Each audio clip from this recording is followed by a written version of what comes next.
Hi, Maya, my love. How are Hello, you? Lilia.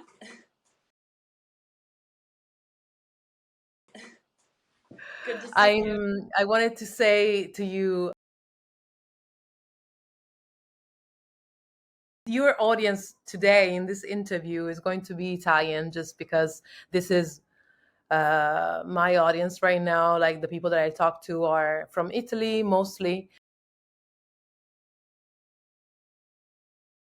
and so also the curiosity, like the questions that I have are going to be from my point of view, my how I was raised, and how my point of view is different than probably like your culture, like it's different, your background is different. So all the stuff that I will be interested on is also like to kind of like have more clear, more like 360 degrees understanding of what people on the other side of the world also kind of like see.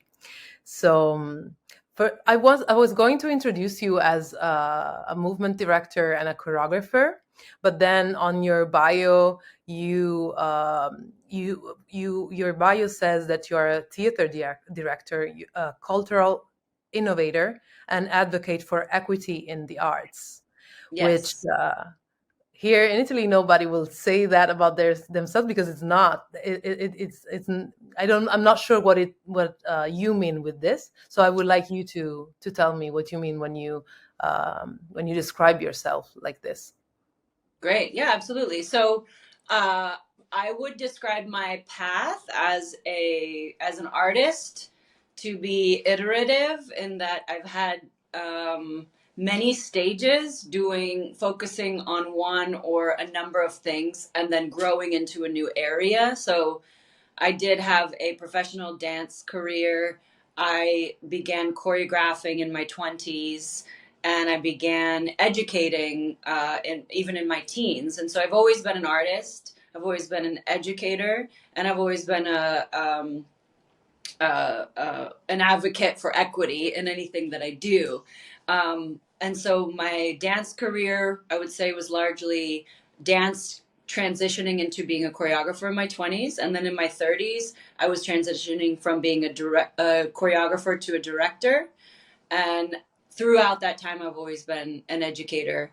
And now I would say at this point in my life, I'm also a cultural innovator in the sense that I'm an administrator, I'm a curator, I'm a producer, I'm opening pathways for other artists.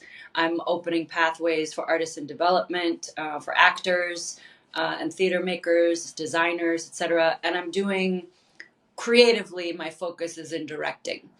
And so, like, for example, I just hired a choreographer to work with me on a production that I directed. So that was a great joy to me to be able to really own the role as director and to give a choreographer a platform on my team. So would you say that is correct to say that you feel like you are a powerful woman? Absolutely. Hmm. And and can you tell me, what does it mean for you to be a powerful woman? I think primarily uh, the most important relationship to power is owning your own power and building a sense of confidence, a sense of uniqueness and distinction in terms of understanding what the gifts are that I bring to the table in any room, in any capacity, knowing that if I show up as the director of professional training and education at the Guthrie, I'm showing up as Maija Garcia with all of my gifts, and I may be showing up in a certain capacity, or I'm showing up to lead a workshop at a community center earlier this week. I'm showing up as Maija Garcia with all of the gifts that I bring to the table, so that even that as our roles define attempt to define us, when we feel the power of our whole self, our spiritual self, our intellectual self, our creative self, all of that, that I know that I'm owning my power when I walk into a room, even and knowing that my power is greater than the role I may be playing in that moment. That, Um, so owning my power, knowing who I am, and knowing uh, what my larger objectives are, the changes I want to make in the world, the influence, the person I want to be when I show up, how I show up. That's all a part of, I think, really like knowing and owning my power. Um, and then also knowing, I think the other relationship to power is responsibility when you have influence, right? Knowing that if I'm showing up as the director of anything, that I have a certain amount of power in relationship to other people in the room, and knowing that I have a responsibility to make space for other people, make space for other voices, to acknowledge the power that I hold in any particular setting, and to try to share that power, and to try to be aware of what I say or how I say it, or what I do and how I do it, so that I'm not imposing my power upon others, but that I'm lifting people to uh, honor everyone else in the room as well. and can you tell us what gave you that power? Like, can you name as what your process was to get that power? Like where Mm, you got it from? What what gave you that? mm. That's a great question. Uh, so many influences. I mean, first and foremost, I'm very fortunate to have had role models or examples of powerful women in my life. I've been influenced by other powerful women to know it's possible to walk with a certain level of confidence, to show up, to speak with a certain level of confidence. I've seen other women hold power in spaces, whether it's the head of a dance company or a theater company, or a professor, or an activist, the head of a cultural institution. Like, I've seen women hold power in certain spaces that has inspired me.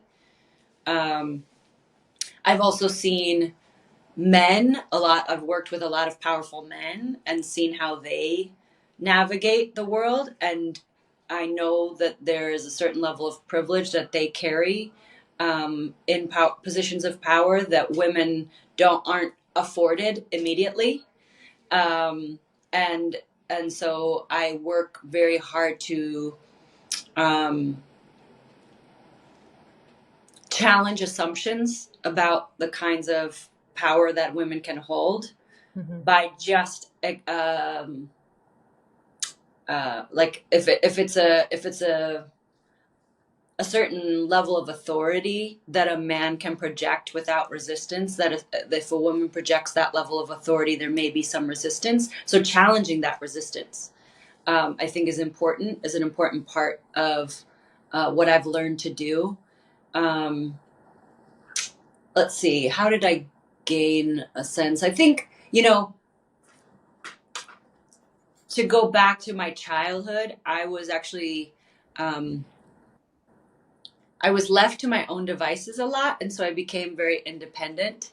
And I think that that level of independence growing up, I grew up in my father's a Cuban immigrant, and my mother is white American, Dutch, Irish, English background. And so I had a sort of multicultural uh, upbringing. And my parents were divorced when I was 7 or 8, and so my mother is a business owner, so she was very busy, very active woman in a leadership role, and she was on the board of many organizations and things like that. So she had a lot of responsibilities. And then my father, I didn't live with my father, so I had a lot of space and time to navigate the world on my own. And so I grew to be very independent.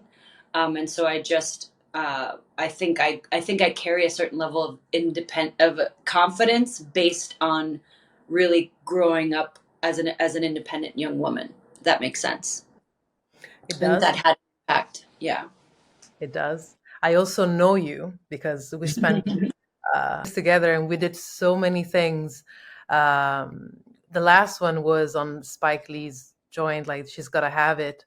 But Hmm. I like some of you did so. Your work is so different and so physical, like so Hmm. present. Every time I see something that you do, it has so much presence. I couldn't find Hmm. a different way to describe it. Like with Chirac, I was just like watching it again. How the body of the people and the movement that you put it into that film, just it Hmm. comes up. Like it comes up like a role, like a something Character. like a character exactly. And so I want to ask you, does I don't want to say dance, but movement and the body um, help empower a woman, but a person. Hmm. Yeah, I think absolutely. You look at the hieroglyphics in Egypt, and you see people standing, with a geometric projection. It's almost like you're seeing royalty, you're seeing people represented as powerful, right? Mhm. And it's the way they hold their body that Right. expresses their power, right? And so I think in so many ways our relationship to our body, our temple, both our physical temple but our spiritual presence, our physical presence, the way we speak. I mean, it's the development, I think, that we have as movement artists, but also as actors, as using your body and using your voice, strengthening those instruments allows you to show up with a certain level of confidence, articulation of thought and ideas, um, uh, physical presence and poise, and it develops a sense of yourself so that you can have a clear relationship to others. And I think that's a very powerful thing to cultivate. And I think as movement artists, it's like you can tell when a dancer walks into the room. Why? Because they glide. You know, sometimes they float. They're connected. They're channeling to their roots by grounding into the earth, and they're channeling to the cosmos and to a higher power, a higher sense of um, consciousness through their crown of their head. And so and then they're in their body, they're embodied, they feel themselves, they feel their own presence because they're working to cultivate that sensibility and that expression through their bodies. So they're present in their bodies, they're embodied, so you can tell, you can feel it, you can sense it. And so I think that's a certain power that when you cultivate your presence in your body and in your voice, you automatically bring power. You automatically express your power in the world. And is this connected to be aware of who you are? Like, I don't know if it goes one way or like one way around or the other way around. Like, do you become more aware of who you are through the work of the body, or like is the Mm. other way around? So like you um, use it to like as a finish point. And Mm. is that something that could help? Like being aware of your body does help being aware of who you are as a person Mm. in life, like walking the streets, deciding Mm-hmm. what you want to do in a relationship, deciding what do you feel like in politics, which side you want to take, what you want to fight for. Does Mm-hmm. does that it is connected somehow? Mm-hmm. Yeah, I mean, absolutely. I think I can only speak from my own experience, Mhm. but as someone who, you know, I probably spent more time in the dance studio or in the rehearsal rooms than I did at home, you know, growing up. And then that's continued to be true throughout my life. I've probably spent more time in active creative spaces where else. And so I think that whatever it was I was doing, whether it was I was in, you know, classical ballet class or jazz rehearsal or choreography for a play or rehearsing something for film or a music video, whatever it was, I was always working um, uh, from a physical place, you know, training and then Mhm. also rehearsing. And that required my body's my instrument. So that's what I've been activating. But I think it's also, you learn who you are through your body. There's no separation between self and body as far as I'm concerned, you know. So um, the investment in your own physical uh, and mental health and ability is an investment in your possibility in life, right? And so you're also learning how to be in your body and in relationship to other people is the other thing I think with movement, with dance, movement, theater, any creative expression. You're learning how to be who you are in relationship to others, and that's essential both physically but also energetically. You learn how to communicate, you learn how to collaborate, you learn how to move as one or move in opposite, you know, be in opposition and hold yourself up, which is like what you do if you're having an argument, whether it's political or personal.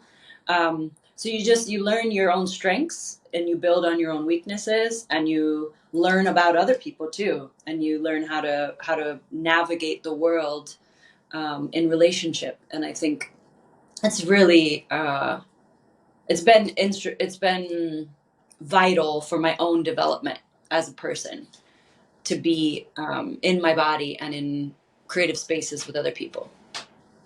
And so, and I want to close with this. Since there is all this awareness, but also if you go online and if you read the newspapers, um, in some way that you can tell that there is people that is not aware, and and that in somehow I think that it's connected to not to love.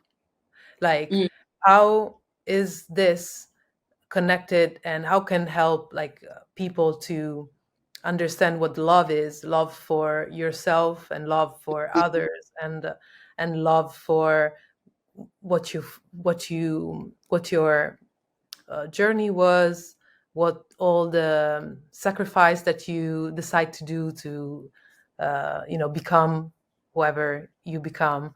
Like, how is that all connected? How your the awareness of your body, the awareness of yourself and what who you are and what you want to be, uh, is connected to love, and how that takes a part in what you decide every day for yourself. mm. It's a big question. You know, I always say, people ask me, especially currently with because I run actor training programs, like what does it take to be an actor, and what does that training entail, and what, you know, it's a seems mysterious, um, and and I think the things that are most essential for our to our humanity and to the human experience are mysterious. Love, what is love? Can you put your finger on it? Can you really define what it is? It's like air, you know. It's as essential as the air we breathe. We need love. It permeates the space uh, between us, right? It holds families together. It holds friends or collaborate. It holds us together. It's like a binding force. And so if you think about conflicts in the world, you think about the displaced people in Congo, and you think about the people of Gaza, and you think about the hurt and the harm and the massive genocide that's occurring in the world right now. That's possible because people are disconnected, because there's a binding force that's broken, right? That would allow people to believe it's okay to behave in these ways toward each other because something else has permeated that space, that consciousness that has displaced love. It's, or it's clouded it, so I think that the way that we work together to bring it back to my work in developing artists and developing actors, my work with designers or dancers or vocalists or anyone is really, it's about connection. It's about human connection. When you study to be an actor, you put yourself literally in other people's shoes, in another character's shoes, in another human's experience, and you try to understand why this person would make this choice or that choice. You understand what their desires are. You understand what's in their way, and that's what you're studying. You're studying the human experience, a human experience outside of your own. And in the process of learning how to do that, you learn who you are, because you have to know who you are to be able to understand what parts of yourself you can bring forth and what things you want to transform in order to play another character. You have to know who you are, but then you start to really develop a deep empathy, compassion, appreciation for others, for other perspectives, for other life experiences, for other bodies, for other physical, what is it like to be, to walk in the world with black or brown skin versus to walk in the world with white privilege, to be able to consider that and to actually imagine putting oneself in another person's shoes, in another person's skin. It's a very important part of developing our own humanity, developing our capacity to empathize, understand, relate, connect. And I think love is it's inside of all of that, and I think when we feel separate from each other, when we highlight our individuality only and not the community, or we highlight our own objectives and our own goals without considering the needs of the people around us, or the experience of people around us, then we see the kinds of conflict that we see in the world, because we're globally following a capitalist masculine model of productivity and gain, and we're not considering the effect on our society, on our environment. And there are many people who are very aware of this, but we have to incrementally shift our systems to allow a much more feminine approach, a receptive approach, a restorative approach, a constructive approach, that considers especially the people who are not at the table, especially the people who are not in positions of power. That's going back to the responsibility. If you're in a position of influence or you're in a position of power, it's your responsibility to consider others that are not in your position, that do not have a seat at the table, whose voices are not being heard, whose lives are not being advocated for, etc.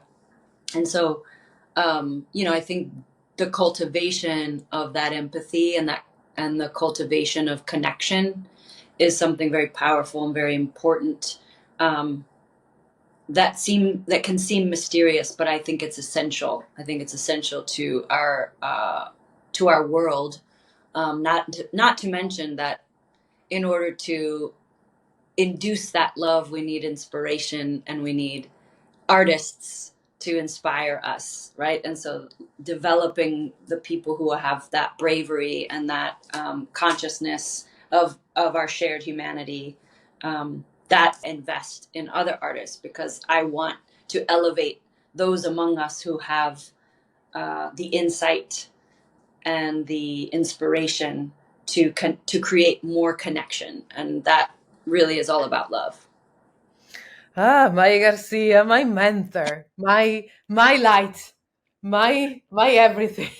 I mean, like, it's so true everything you say, and I know that what brought me out of my darkness when I wanted to just stop and I wanted to just like uh I just you have this power. You have the power of kind of like bring everything up and empower people around you, and you have this light, and I thank you so much for for just being you.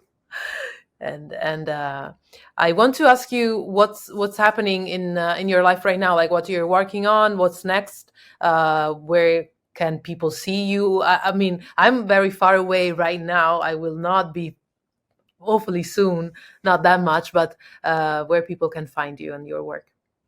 Oh, thank you. Well, just to say it, I'm so proud of you and so inspired by you, and you reflect that light back to me, and I'm so amazed at all the ways that you've created a platform, not only for yourself to empower your own, to bring your own uh, artistry into the world, to create visibility so that other women can be inspired by you, and then you've invited them in to your training programs and to your platform, so that you're creating a voice and a presence for others as well. So I just want to reflect that back at you, that you inspire me as well, and I'm so I'm so excited about all of the work that you're doing, and want to stay connected. So, yeah, where can people see me? I'm currently I'm the director of education and professional training at the Guthrie Theater, which is located in Minneapolis, Minnesota.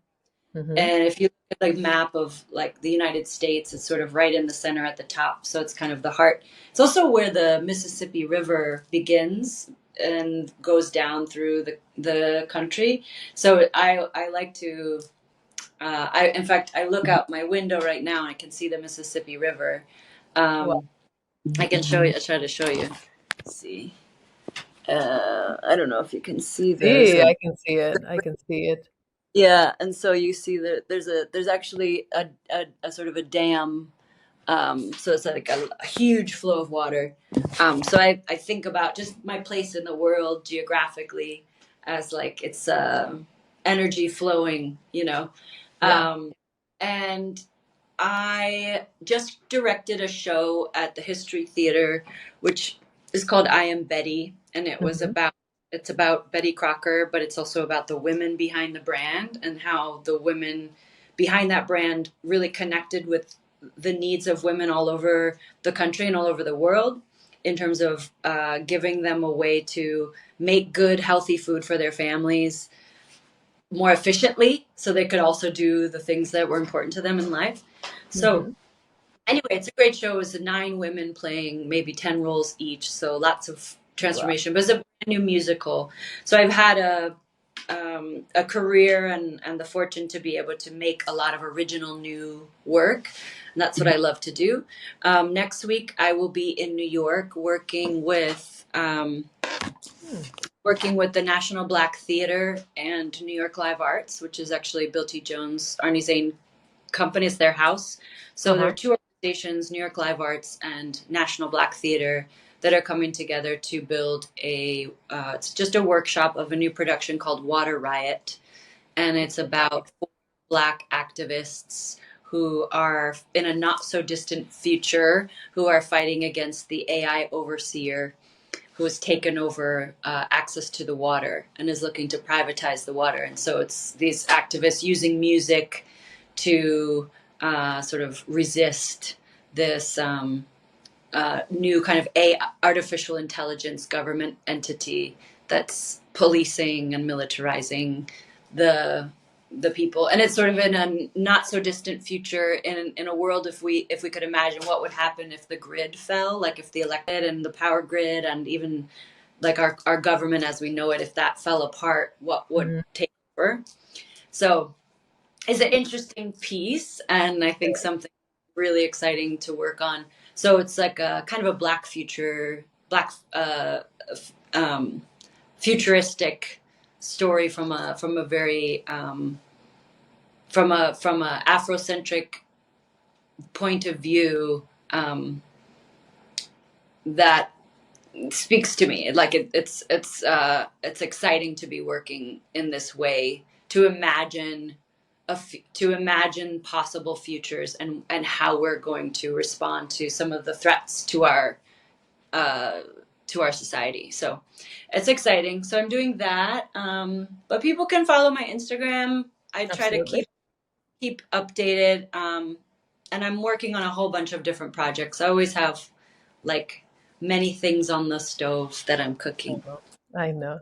We will be following you. I will be following you, and hopefully, I will soon like see your face live.